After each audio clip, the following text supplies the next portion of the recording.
ओम शम शनिश्चराय नमः। स्वागत है आपका हमारे चैनल पर।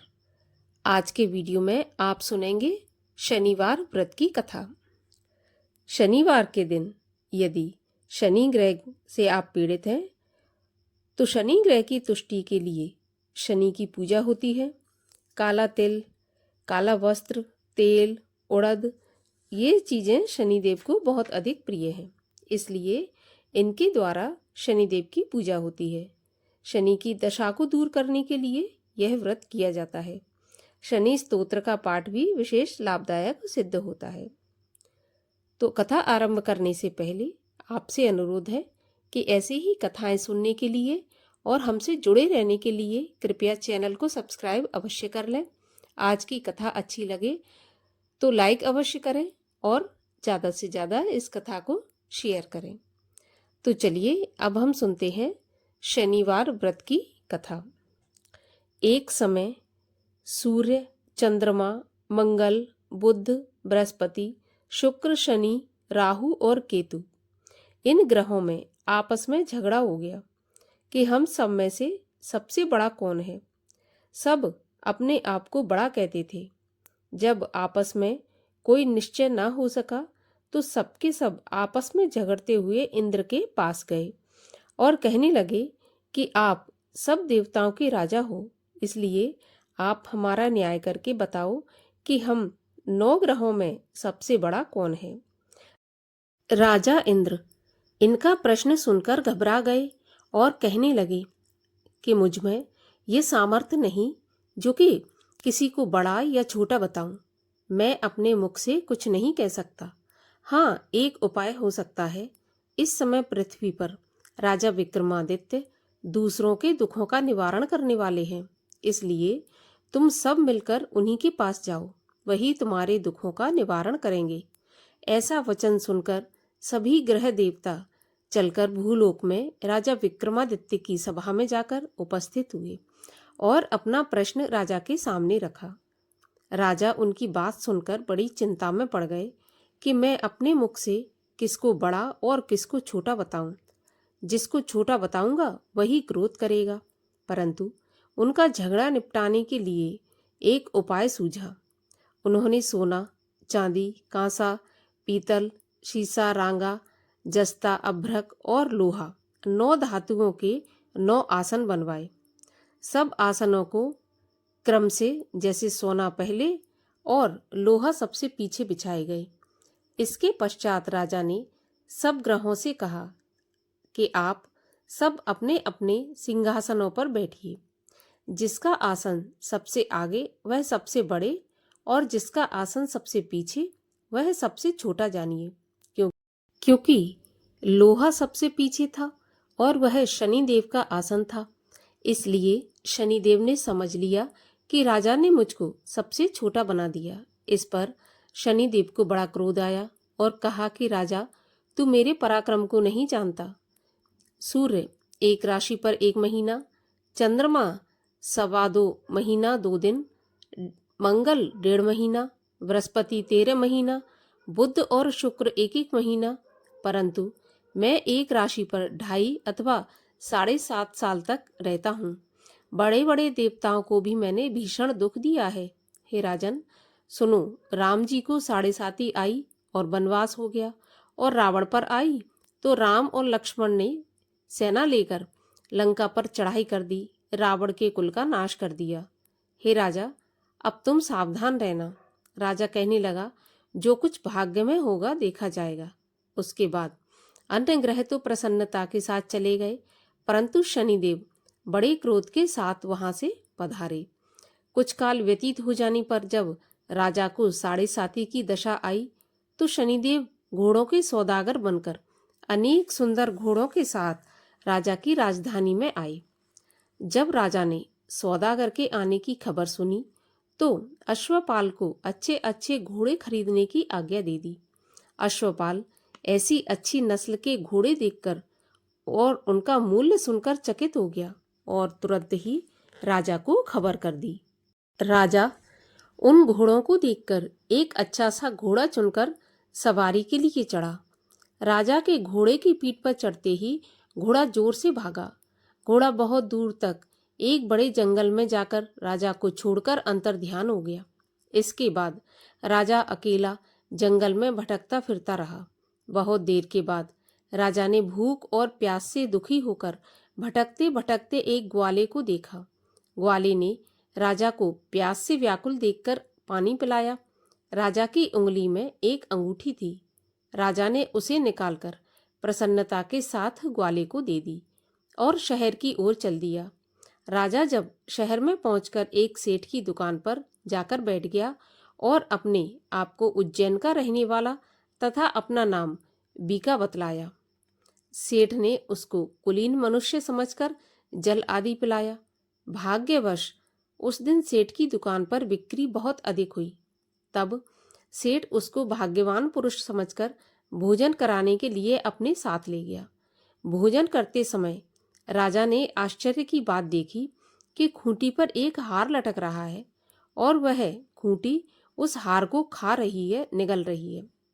भोजन के पश्चात कमरे में आने पर जब सेठ को कमरे में हार नहीं मिला तो सबने यही सोचा कि सिवाय बीका के यहाँ पर इस कमरे में और कोई नहीं आया, अतः अवश्य ही उसी ने हार चोरी किया है। परंतु बीका ने हार लेने से मना कर दिया। इस पर 5-7 आदमी इकट्ठे होकर उसको फौजदार के पास ले गए। फौजदार ने उसको राजा के सामने उपस्थित कर दिया और कहा कि ये आदमी तो भला प्रतीत होता है, चोर मालूम नहीं होता, परंतु सेठ का कहना है कि इसके सिवाय और कोई घर में आया ही नहीं, अवश्य ही इसी ने चोरी की है। तब राजा ने आज्ञा दी कि इसके हाथ पैर काटकर चौरंगिया किया जाए। राजा की आज्ञा का तुरंत पालन किया गया और बीका के हाथ पैर काट दिए। इस प्रकार कुछ काल व्यतीत होने पर एक तेली उसको अपने घर ले आया और कोल्हू पर उसको बिठा दिया। बीका उस पर बैठा हुआ जुबान से बैल हाँकता रहा। शनि की दशा समाप्त हो गई और एक रात को वर्षा ऋतु के समय वह मल्हार राग गाने लगा।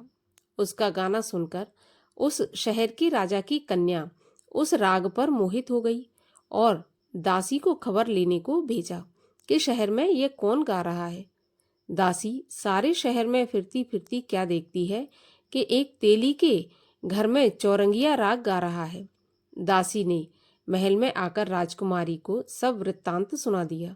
बस उसी क्षण राजकुमारी ने अपने मन में यह प्रण कर लिया कि चाहे कुछ भी हो, मैं इस चौरंगिया के साथ ही विवाह करूंगी। प्रातःकाल होते ही जब दासी ने राजकुमारी को जगाना चाहा तो राजकुमारी अनशन व्रत लेकर पड़ी रही। तब दासी ने रानी के पास जाकर राजकुमारी के ना उठने का वृत्तांत कहा। रानी ने तुरंत ही वहां पर जाकर राजकुमारी को जगाया और उसके दुख का कारण पूछा। तो राजकुमारी ने कहा कि माताजी, मैंने यह प्रण कर लिया है कि तेली के घर में जो चौरंगिया है उसी के साथ विवाह करूंगी। माता ने कहा, पगली, ये क्या बात कर रही है? तेरा विवाह किसी देश के राजा के साथ किया जाएगा। कन्या कहने लगी कि माताजी, मैं अपना प्रण कभी नहीं तोड़ूंगी।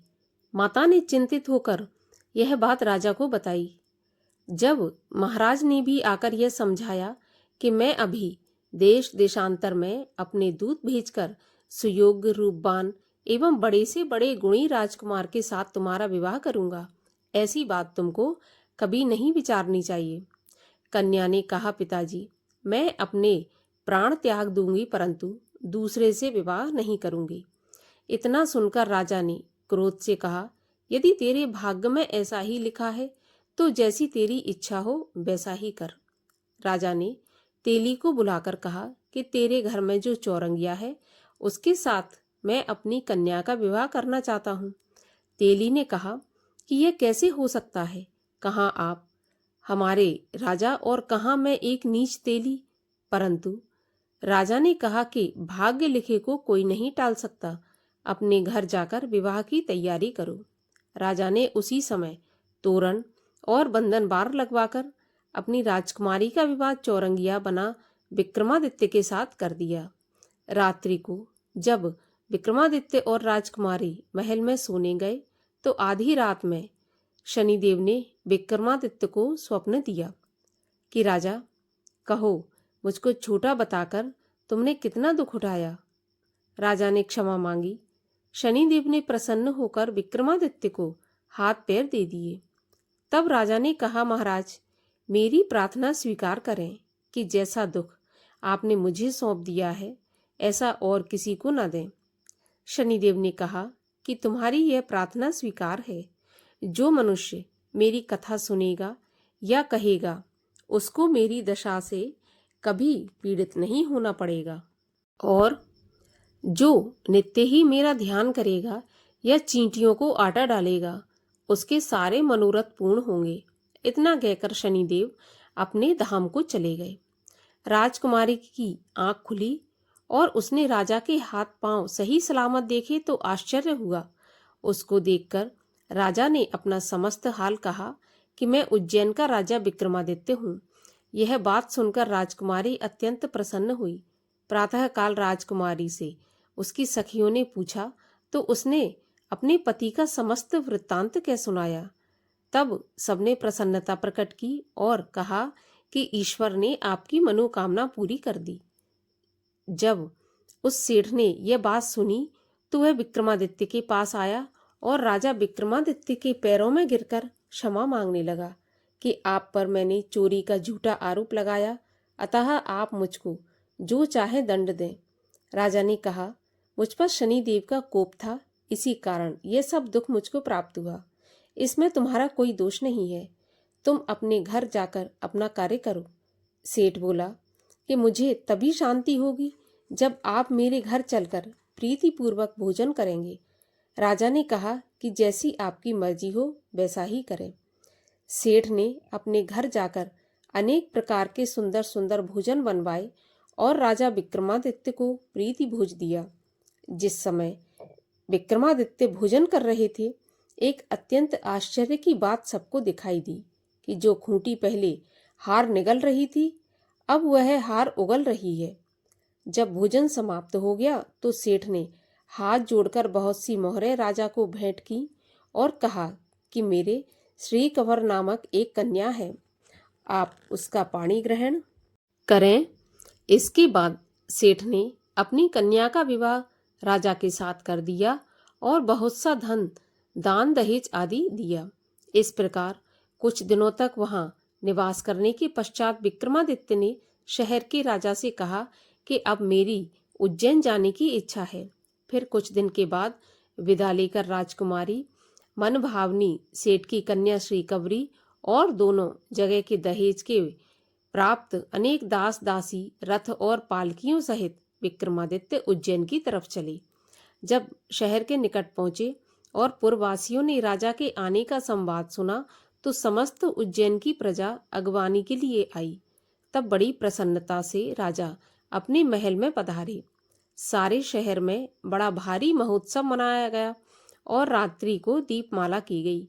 दूसरे दिन राजा ने शहर में यह सूचना कराई कि शनि देवता सब ग्रहों में सर्वोपरि है। मैंने इनको छोटा बतलाया, इसी से मुझको यह दुख प्राप्त हुआ। इस कारण सारे शहर में सदा शनिदेव की पूजा और कथा होने लगी।